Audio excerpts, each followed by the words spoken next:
Hanggang part 9, part 10 lang po So, lalagay ko na yung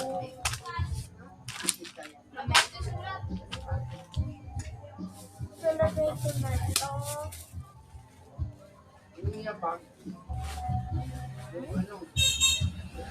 My quiz pad.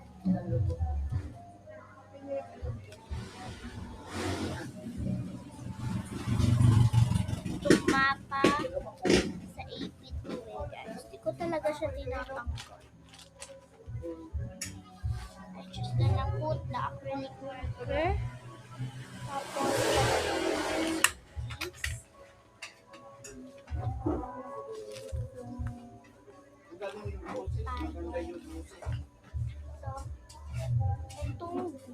Kanina nga, pinakanta ako.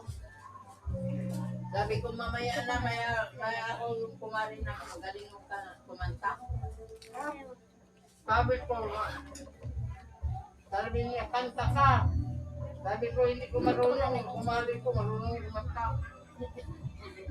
Pagdating ako dito, nagtulog ka naman.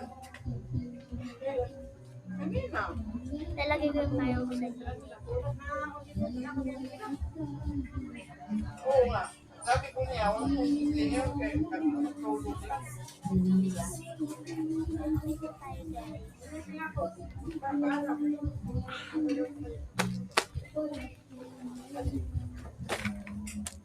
So guys, thanks for watching. Don't forget to subscribe, like, click the notification bell. Charot. Subscribe and like my video. Yun lang guys. Thanks for watching. Bye-bye.